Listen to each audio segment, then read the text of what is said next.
Hey folks, David Stewart here. Time for some more Storycraft. Today it is the horror of the vampire. Yes, the folkloric monster known as the vampire, which has been part of popular literature for, at this point, about 2 centuries. And there's good reasons for that. It's a very good monster. But similar to zombies, which I covered a couple weeks ago, there's really 2 different approaches to vampires in fiction, and there's 2 different approaches to writing about vampires. There's the approach that looks at vampires as a horrible kind of monster, and then there's those that look at vampires as something a little bit more interesting and romantic. And the divide, I think, really starts to happen in the 1970s with, of course, this book, Interview with the Vampire. So Interview with the Vampire, which is kind of famous for like, dude, it's like from the perspective of the vampire, takes the perspective and puts it in the vampire's viewpoint, which lets you explore the ideas of the vampire from a completely different angle. And that has really inspired an explosion of books similar to this, or really in the same tradition of it within the vampire genre, all the way leading up to the mega bestseller Twilight, which I've talked about on this channel before, which has a very romantic view of the vampire and not one where the vampire is looked at as something very, very monstrous and dangerous. Now, the ideas that are in Interview with the Vampire actually go all the way back to the beginning of the genre. One of the very first vampire books, and I've read it, maybe you guys can read it, it's by John William Polidori. It's called The Vampire, spelled with a Y-R-E, like the word pyre, like a funeral pyre. And in that one, the vampire is this seductive being and not one that necessarily adheres to all the folkloric traditions, but that seductive nature, the nature of a vampire being a tempting kind of alluring monster, that really is what finds its way into the newer vein. So this stuff's been there from the beginning, but we really do have 2 different approaches. Prior to this, what we mostly see with vampires is them being something very, very horrible. And the fear of the vampire, the reason the vampire makes a great monster, a great vehicle for horror, is because the vampire not just represents death, like something that will kill you, but it represents a fate possibly worse than death, which is the fate of becoming a vampire yourself, being undead. Now, there's a reason why the horror of becoming a vampire starts to turn into a fascination with becoming a vampire starting in the 1970s, and that's because of a shift in Western society away from very religious views about the soul to one which is much more materialistic. And I don't just mean obsessed with stuff, I mean viewing the person as a material being rather than as a spiritual being. If you become a vampire and you become an undead creature of the night, what is the cost to you? It's your soul. And so if you don't really believe in a soul, or the idea of a soul is something that is very de-emphasized, then it looks like being a vampire is something that is a positive and negative. There's like a trade-off. It's like, well, you maybe get to live forever as an immortal being, and maybe it's fun to suck blood, but of course it's dangerous because the sun could destroy you, and you're hurting people, and maybe that's bad or something like that. So the focus tends to be towards the fascination of like, what would it be like to be a vampire? What does it mean to be one of these evil creatures of the night, rather than we really don't want to be one because we would lose our immortal soul. That's the threat of Dracula. That's the threat of the classic vampires, losing your immortal soul and becoming the monster. And I think that shares a lot of similarities with the zombie genre, because becoming a zombie is not just dying, right? You become a monster. The idea of becoming a monster as a fate worse than death really is very resonant, I think, with a more spiritual age, which we've kind of departed, and the baby boomer generation has a much more materialistic output.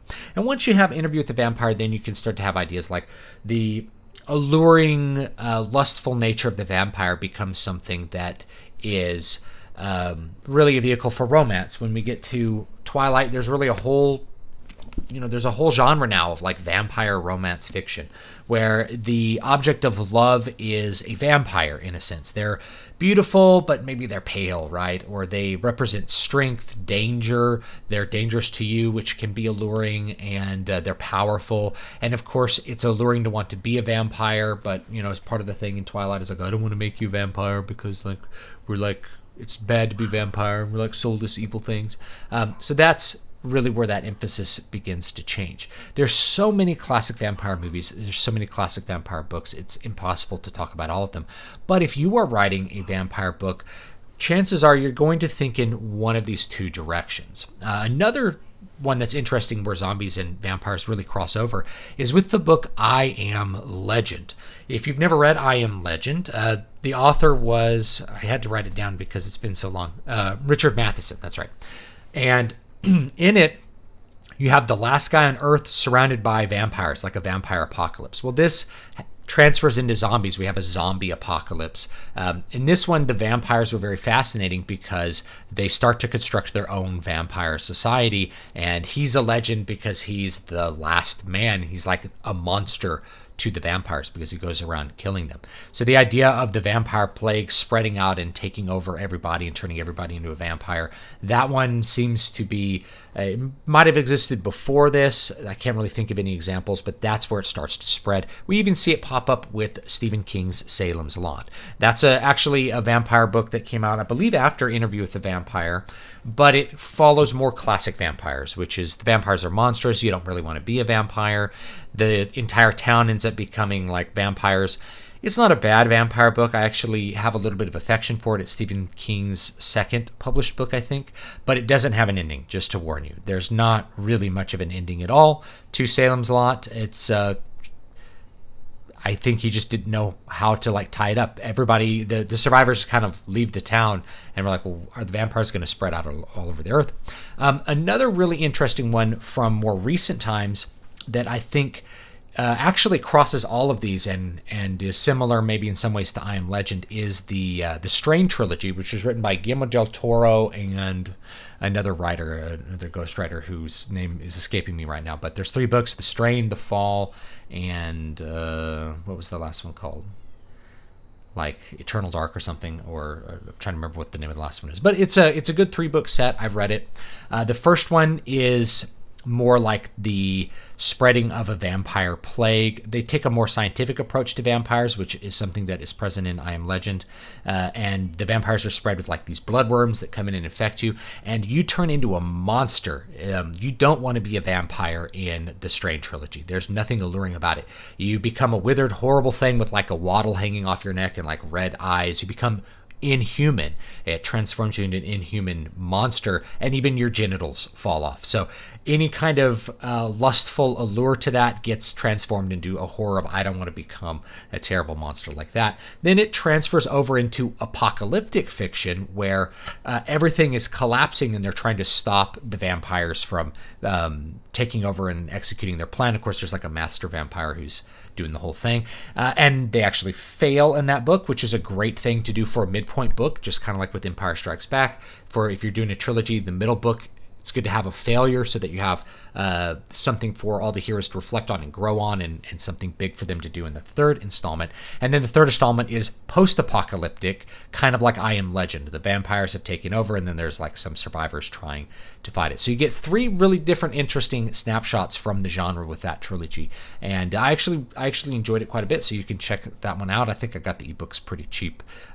So that was an interesting, more modern experience to get away from the Anne Rice version of vampires where they're, it's all kind of a romantic thing. And I will say about Interview with the Vampire, I know a lot of people on my side don't like this book because of its influence.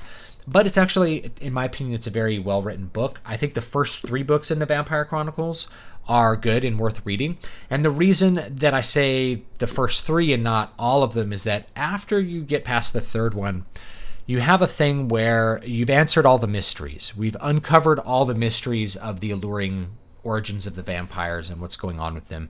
And so after that, you're looking at stories that explore different things, and it's just, there's not as much interest or drive to continue reading the series after the 3rd one. But regardless of whether you like vampire romance or you wish it didn't exist, this is actually a very well-written book, and I enjoyed reading it, and I think it's a fun book to read. And it's a good one if you want to explore that side without having to go like the super popular Twilight route, and see what's up with that. I will say, though, that throughout the entire series, there's definitely some homoerotic undertones, so be aware of those, and know you're probably not imagining when you pick up on that when you read it. It's part of the book is that the lust is for blood, and so it ends up being a weird transformation of like companionship love into something more lustful and, in my opinion, a little bit more homoerotic. And also point you at another one which is very, very different from what you normally get with traditional vampire fiction. And I'm going to bring it up here, but before I bring it up, let me say, if you want classic stuff, I really like the old Hammer films with Christopher Lee and Peter Cushing. They're a lot of fun. They're great monster flicks. They're not that scary, but I think they tell really good stories and they do a good job with it. Likewise, the original Bela Lugosi Dracula, I think, is a good film. And if you go all the way back to one with Max Schreck, 1922's Nosferatu is very spooky and scary with a really horrific looking vampire. So the origins of vampires in movies are really towards the more frightening vampire, but we get the more lustful or beautiful vampires as we go along. But anyway, this one, Vampire Hunter D, the main villain, Count Lee, is named after Christopher Lee because the author, Hideyuki Kikuchi, was very inspired by House of Dracula and by those Hammer Dracula films. This one is a science fiction novel that takes place in like 12,000 AD.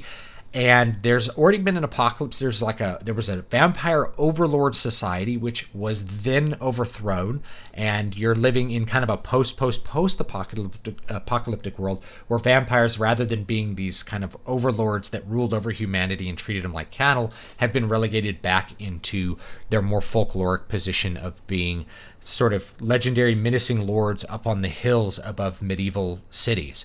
And it's like a combination of medieval cities with super advanced technology. They have like energy barriers, but they're also have like maybe thatch roofs and stuff. And you can get that when you pick up the aesthetics if you ever watched the movies. The original Vampire Hunter D movie from the 1980s, which I'm fond of, as well as the Vampire Hunter D Bloodlust movie, which is aesthetically a great movie to watch if you want absolutely prime aesthetic achievement. Vampire Hunter D Bloodlust. This is the original novel that is for the original movie, and this is the novel Demon Death Chase that the second movie was based on. It's actually the third one in the series. Once this character is established, the series goes through a whole bunch of wild different stories involving this character, Vampire Hunter D, who is a Dhampir. He's a half vampire, half human. And in some vampire mythologies, and this is something that you'll pick up with a lot of vampire fiction, is every time you write it, you have to establish the mythological rules of the vampire. They do this in Twilight. They do it in Interview with the Vampire. So if you're going to write vampire fiction, this is something that you have to make room for. You have to establish your rules. We have an idea of basic rules of vampires, but you have to establish what the actual rules for your vampires are going to be. That's very important because you want your audience to be able to telegraph what the dangers are, what's going to happen, possibly what they can expect or how they can actually counter the vampire, how they can defeat it, how they can avoid being killed. All that stuff's very important because I do spend time with the thinking about the rule set. So in this rule set, vampires can have children with humans, and the Dhampirs are weaker in the sunlight, but they can go in the sunlight, and so it makes a very interesting character. We slowly unraveled the mystery of D and who's his father and where he's from and all that kind of stuff. But each one of these is just like a pulp adventure. So if you like classic pulp tales from the early part of the 20th century, you get that with Vampire Hunter D, only in a very wild sci-fi vampire setting. So it's totally out there, totally weird, totally original. And one more vampire movie that I would like to recommend is Shadow of the Vampire. And this is one about the making of Nosferatu with Max Schreck. And it is very creepy, and it treats the idea that Max Schreck, the guy who played the vampire, basically was a vampire, and they just kind of filmed him doing that stuff. And it's a very, very interesting movie, and one that I look back on as one of the strangest and kind of coolest vampire movies that I've seen. And there's a whole host of vampire movies that have been made since then that are the basic Hammer film schlock kind of stuff, like Dracula 2000. And then there's also movies like Underworld. I kind of enjoy Underworld, even though it's really cheesy, which is like vampires versus werewolves. All that kind of pulp stuff to me is fun because it tells a good story with a lot of action. And one of the things they always do in those is they set up the rules by which you can defeat the vampire, and then they toy with those a little bit to surprise you and give you some unexpected twists and turns. So that's the horror of the vampire. Originally, the vampire was a monstrous thing you didn't want to become. as societies become more materialistic, it gets transformed into something which is more interesting as a vehicle for romance and existential exploration. There's an existential dread to becoming a vampire if you're worried about losing your immortal soul and becoming a demon. And if that's not really a worry, then the vampire is a little bit of a different, more interesting case to look at. So it doesn't matter which one you want to go. You can still do both. People still write classic vampire tales, and you can do that, or you can use them in a wholly original way. I might come out with, I guess, sort of a vampire novel this year. We'll see if that comes out and whether you would even classify it as such, but that'll be a little bit further down the line. For now, let me know what you think down below, some of your favorite vampire books or vampire movies, and the way that you like vampires to be treated. And thanks for watching. All my books are available on Amazon, of course, and the newest one is going to be Tyrant's Gallow. That's the sequel to City of Silver, so you can still buy City of Silver for 99 cents on Amazon, wherever I happen to have this. And so got the sequel coming out in a couple weeks, and then Keys to Prolific Creativity, that one will be out, or that one's out now, and you can even listen to the whole audiobook here on this channel. So thanks so much, and I'll see you guys next time.